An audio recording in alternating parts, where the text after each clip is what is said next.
Hey everybody, it's been a long school year, but here we are at the end. This is your spring semester final exam review, part 1. Coming to you this time not from my car, as in the last final exam review, but from right here in the office, the good old office that you know and love from all of the other test reviews that hopefully you've watched and enjoyed throughout the school year. Just like always, you're going to need to have your test review paper. I got mine here, it's all highlighted and stuff because I'm a nerd like that. You know, you can highlight yours too and be like Mr. White, or you can just write it on a piece of paper like normal.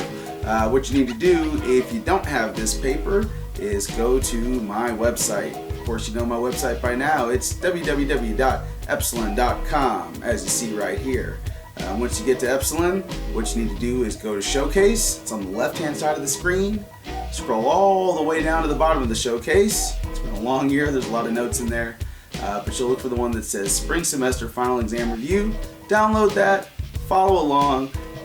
This will cover part 1, which is going to be the part about early modern Europe and the part about European exploration and expansion. So those first two are covered in this one video. Every video after this will only cover one part, going all the way to the end of the review. So here we go. Number 1. What was studied and imitated during the Renaissance? Well, you may remember that it was the classical Greco-Roman art and architecture. So all the culture of Greece and Rome, things like statues, especially nude statues, paintings, and the style of buildings, which is even around today. Check out this example.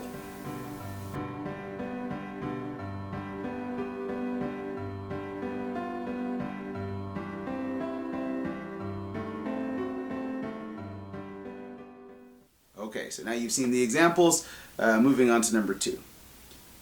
Why did the Renaissance begin in Italy? Well, the Italian city-states, like Florence and Venice, became very rich from the trade that they had with Asia.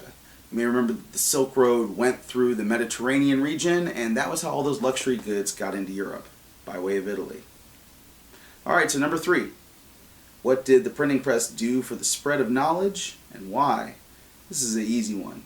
It helped the spread of ideas because more people had access to books and literature. Pretty simple. Printing press, they were printing books, spreading ideas, you got it. Alright, number 4. What were some impacts of the Renaissance on Western Europe? Well, there were a lot of different impacts, so we'll just kind of go through them one at a time. Remember that it started changing society to become more secular. This is a word we talked about just a few days ago in class. Remember that secular means non-religious. So the world was becoming more non-religious. And as the world became more non-religious, the Catholic Church lost a lot of its power. And the monarchs, meaning the kings and queens of Europe, started to gain more power. This is all because of that thing called the Protestant Reformation, which was started by that German priest called Martin Luther. Okay? Another thing was that people were writing in the vernacular. Remember, the vernacular means your native language. So it was easier for people to learn because they could actually understand what the books were saying. Before then, all books were written in Latin, and not very many people had books. Another thing about the Renaissance was that there was more trade and cities began to grow. And so all of these things together were some of the most important impacts of the Renaissance on Western Europe. Alright, number 5. What single event directly caused the Protestant Reformation? Well, I just made reference to that. That was when Martin Luther nailed his 95 Thesis on the door of that cathedral in Germany. So, Martin Luther, not talking about Martin Luther King, although he's a great dude. We're talking about Martin Luther from Germany here. Alright, so number 6. How did the Renaissance artists imitate classical Greco-Roman themes in their art? Check out this picture.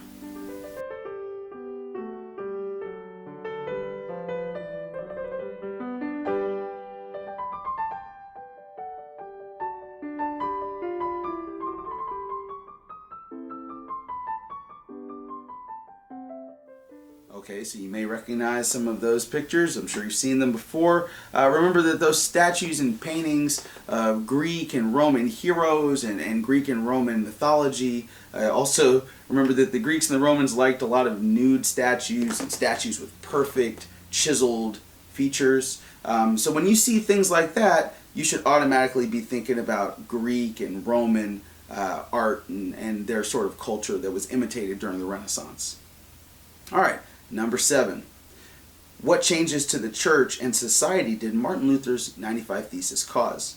Well, we talked about vernacular just a minute ago. Bibles started being written in the vernacular. That made it easier for people to actually read and interpret the scriptures for themselves. Also, indulgences were prevented. You may remember that indulgences were when you could pay the church to forgive your sins. So Martin Luther put an end to all of that. He also started new religious movements all over Western Europe.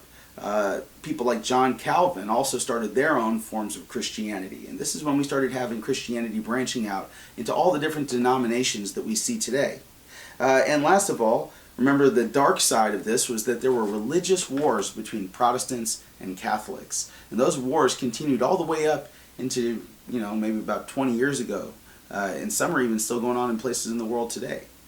All right, so number 8. What inspired the scientific revolution? That was the emphasis that was placed on the importance of learning during the Renaissance. Remember, during this time in the Renaissance, it was cool to be smart.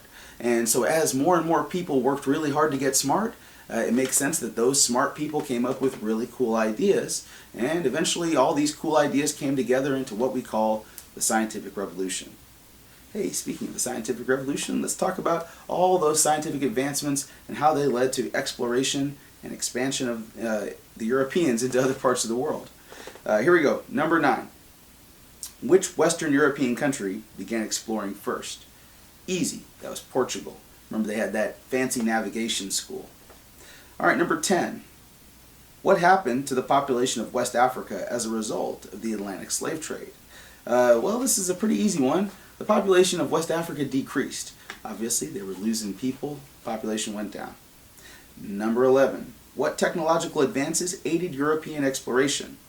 There were lots of different things, but some of the most important ones were things like astrolabes, which were those really neat little inventions that allowed sailors to tell what time it was and even where they were on the earth just by dangling it and looking at the sun.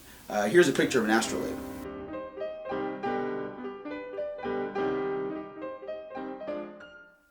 Okay, so that's an astrolabe. They also had magnetic compasses. They had things like more accurate maps that included longitude and latitude, so you could accurately tell where you were. They had better ships. The better ship was called a caravel. You've probably seen one before. Here's a picture.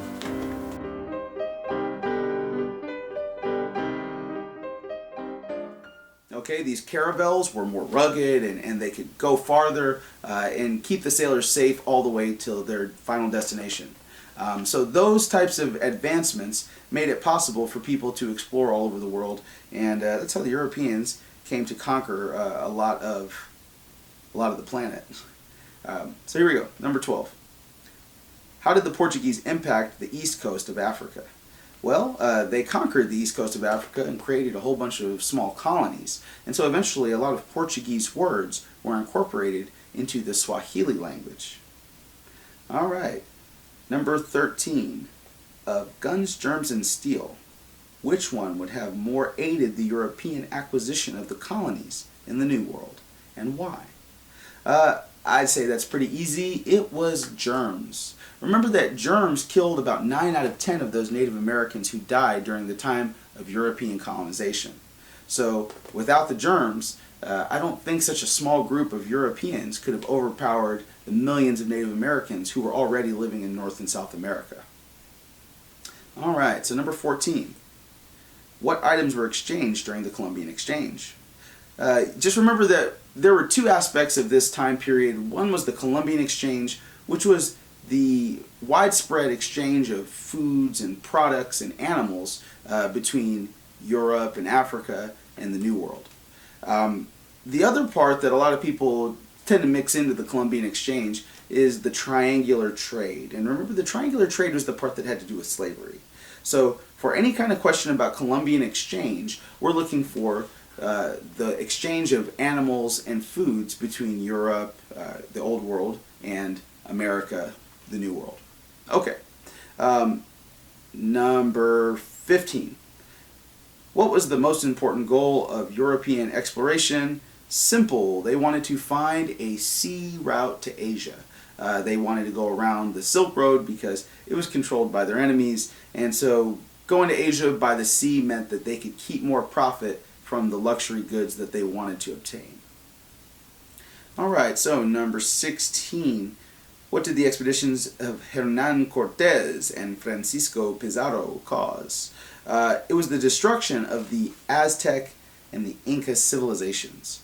They were those civilizations that were very powerful in Central and South America, but it was the Spanish, led by Cortes and Pizarro, who eventually destroyed their civilizations.